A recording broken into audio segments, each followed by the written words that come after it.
بسم اللہ الرحمن الرحیم۔ جو دنیا میں ہمارے اوپر ابھی قابض ہیں، کیوں ہیں؟ کیونکہ ہم کہتے ہیں میڈیا ان کے ہاتھ میں ہے، اکنامک پاور ان کے ہاتھ میں ہے۔ اور اکنامک پاور کیسے ہاتھ میں ہے؟ جتنے بھی آپ کی میڈیسنز ہیں یہ ساری ان کے ہاتھ میں ہے۔ پہلے کیا ہوتا تھا؟ چائنیز میڈیسن تھی، اسلامک حکمت تھی، بہت ساری چیزیں ہوتی تھیں۔ خود جرمن میں ہومیوپیتھک ان کا ایک علم ہے، وہاں پہ وہ ہوتا تھا۔ لیکن انہوں نے پوری دنیا پہ، جیسے ہم ایلوپیتھک میڈیسن کہتے ہیں، سب پر حاوی ہو گئے۔ اس میں کیا ہوتا ہے کہ یہ ڈاکٹر بیچارہ جو اتنے سال پڑھتا ہے، سارا علم حاصل کرنے کے بعد بھی یہ ڈاکٹر دوائی کا محتاج ہوتا ہے۔ یعنی آپ ایک حکیم کو جنگل میں بٹھا دیں اور ایک ڈاکٹر جو MBBS ہے اس کو جنگل میں بٹھا دیں، یہ ڈاکٹر کچھ بھی نہیں کر سکتا، کیونکہ اس کے پاس میڈیسن نہیں ہے۔ میڈیسن کا سارا قبضہ کن کے پاس ہے؟ ان کے پاس ہے۔ ڈاکٹر نسخہ لکھتا ہے بیچارہ، میڈیسن وہ بنا نہیں سکتا، وہ سارا قبضہ انہوں نے اپنے ہاتھ میں لیا ہوا، ساری چیزیں۔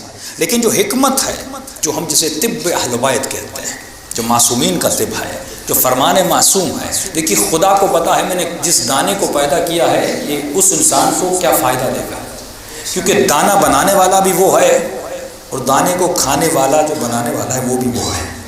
ہمیں بھی اس نے بنایا، زمین سے جتنے دانے، تو خدا بتا سکتا۔ اور معصوم کی روایت ہے کوئی ایسی بیماری نہیں جس کا علاج خدا نے دنیا میں نہ رکھا ہو، ہر بیماری کا علاج رکھا ہے۔ لیکن مسئلہ یہ ہے کہ مومنین ان چیزوں سے بہت زیادہ دور ہیں۔ تو طب اہل بیت یعنی معصومین کی روایات سے اس میں بھی اجتہاد ہوتا ہے، جس میں آیت اللہ تبریزیان ماشاءاللہ بہت آگے تھے۔ اور یہ مسائل صرف پاکستان میں نہیں، ایران میں ان کے لیے مسائل پیدا ہوئے، بیچارے اب ایران چھوڑ کے نجف چلے گئے۔ یعنی اتنا یہ پاورفل ہے یہ ڈاکٹرز ہیں ہمارے، جو یہ ساری ایلوپیتھک میڈیسن میں، کیونکہ انہوں نے شکایت کی ایرانی اس کو ہیلتھ منسٹری کو کہ بھائی صرف مشہد میں ہمیں مہینے میں کوئی 600-700 ملین کا نقصان ہو گیا ہے۔ کہ کیوں نقصان؟ کہ مریض کم ہو گئے، تو فائنینشیل نقصان ہو رہا ہے۔ اور ہماری یونیورسٹیاں اتنے ڈاکٹر بنا رہی ہیں، اگر مریض نہیں ہوں گے تو ڈاکٹر کمائے گا کیسے؟ تو ان پہ کیس ہو گیا بیچارے پر، اور ان کو وہاں سے کہا کہ بہتر یہ ہے کہ آپ کے لیے مسائل پیدا ہو رہے ہیں، کیونکہ ڈگریاں اور یہ سارے وسائل ان کے لیے مسائل تھے، لہٰذا وہ چلے گئے۔ لیکن انہوں نے کیا کیا؟ جاتے جاتے انہوں نے کام کر دیا۔ انہوں نے کہا ٹھیک ہے، تم ایک طب اہل بیت کے ماننے والے کو یہاں سے دور کر رہے ہو، میں ایک کام کروں گا، گھر گھر میں اہل بیت کا دواخانہ بنا دوں گا۔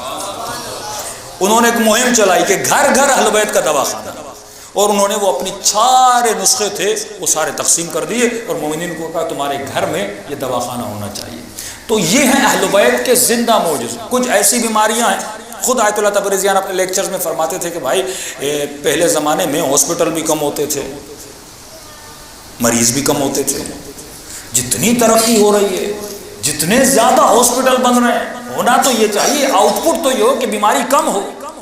اگر ڈاکٹر زیادہ ہوں، ہاسپٹل زیادہ ہوں، ریسرچ زیادہ ہو، تو ہونا تو یہ چاہیے کہ بیماری کو کم ہونا چاہیے۔ کہ جتنے جتنے ہاسپٹل بن رہے ہیں بیماریاں بھی اتنی بڑھ رہی ہیں، جتنے جتنے ڈاکٹر، جتنی دوائیاں، بیماری امراض اتنے بڑھ رہے ہیں، اتنے سائیڈ ایفیکٹس ہیں ان علوم میں۔ تو لہٰذا انہوں نے کہا کہ ہم طب معصومین کو پیش کرتے ہیں جس سے فائدہ ہوگا۔ لیکن کیونکہ وہی بات ہے، اکنامک میں ہم بہت کمزور ہیں، مالی اعتبار سے ہم بہت کمزور ہیں، کیونکہ ہر دوائی کا کلینکل ٹرائل ہونا چاہیے، ہر پودے کا کلینکل ٹرائل ہونا چاہیے۔ کہ یہ جو معصوم نے فرمایا ہے، اگر کوئی کلینکل ٹرائل اس کا ہو جائے، یعنی 10 مریضوں کو کھلایا جائے اور ان کی پہلے ٹیسٹ لی جائے، کھانے کے بعد پھر ان کی ٹیسٹ دی جائے، پھر یہ ثبت ہو، یعنی رجسٹر ہو کہ ہم نے واقعی اس دوائی کو کھلایا اور 10 مریضوں کو شفا ملی، جس طرح وہ کلینکل ٹرائل کرتے ہیں، اسی طرح اگر طب کا بھی کلینکل ٹرائل ہوتا تو یہ علم پوری دنیا میں چھا جاتا اور نظام کفر اور ظلم کو ہم شکست دے سکتے تھے۔ جسم کی بھی سلامتی اہل بیت ضامن ہے، روح کی سلامتی کے بھی اہل بیت سالم ہے، کیونکہ سالم جسم سے جب انسان عبادت کرتا ہے اس انسان کو لذت ملتی ہے۔ اگر کہیں مجھے تکلیف ہو، اگر کہیں پہ درد ہو، میں عبادت کروں گا، لہٰذا عبادت میں مزہ نہیں آئے گا، کیونکہ من و تن کا آپس میں بڑا رشتہ ہے۔ جسم اگر صحیح سالم ہوتا ہے، عبادت میں مزہ آتا ہے۔